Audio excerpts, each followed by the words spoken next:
روایت ہے کہ حضرت داؤد علیہ السلام کی قوم کے 70,000 آدمی عقبہ کے پاس سمندر کے کنارے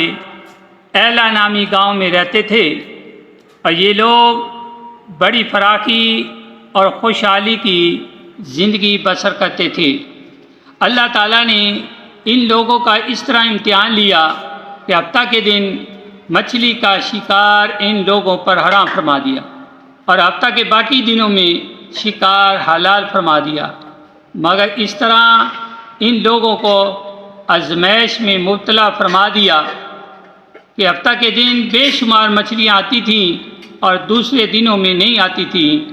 تو شیطان نے ان لوگوں کو یہ حیلہ بتا دیا کہ سمندر سے کچھ نالیاں نکال کر خشکی میں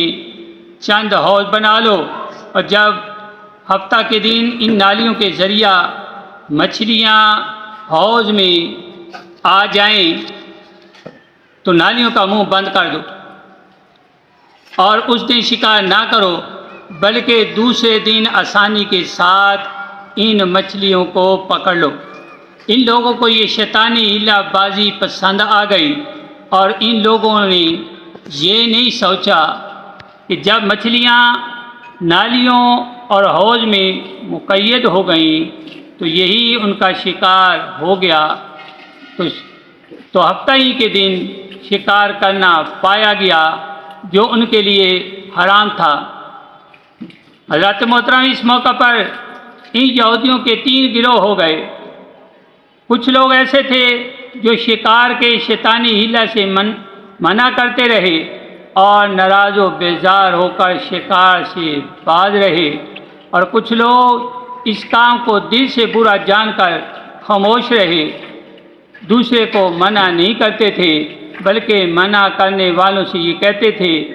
کہ تم لوگ ایسی قوم کو کیوں نصیحت کرتے ہو جنہیں اللہ تعالیٰ ہلاک کرنے والا یا سخت سزا دینے والا ہے۔ اور کچھ وہ سرکش و نافرمان لوگ تھے جنہوں نے حکم خدا بندی کی اعلانیہ مخالفت کی اور شیطان کی حیلہ بازی کو مان کر ہفتہ کے دن شکار کر لیا اور ان مچھلیوں کو کھایا اور بچا بھی لیا۔ جب نافرمانوں نے منع کرنے کے باوجود شکار کر لیا تو منع کرنے والی جماعت نے کہا کہ اب ہم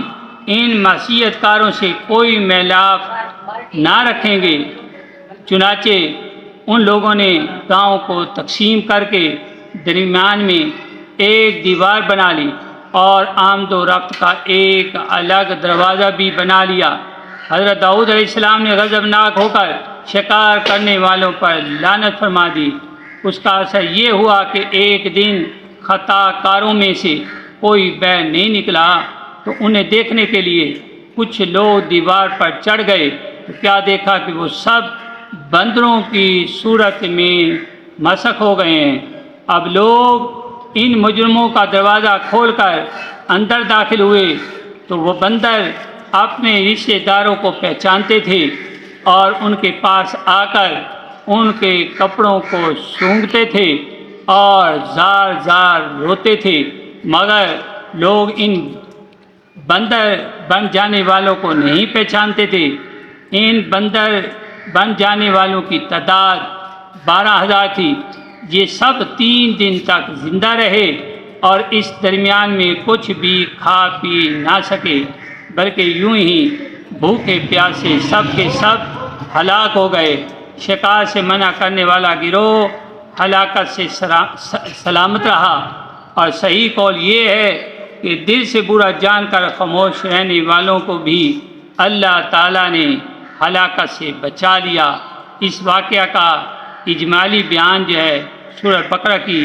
اس آیت میں ہے، وَلَقَدْ عَلِمْتُمُ الَّذِينَ اعْتَدَوْا مِنْكُمْ فِي السَّبْتِ فَقُلْنَا لَهُمْ كُونُوا قِرَدَةً خَاسِئِينَ، اور بے شک تم ان لوگوں کو جانتے ہو جو تم میں سے ہفتہ کے بارے میں حد سے بڑھ گئے تھے، تو ہم نے کہہ دیا کہ تم لوگ دھتکارے ہوئے بندر ہو جاؤ۔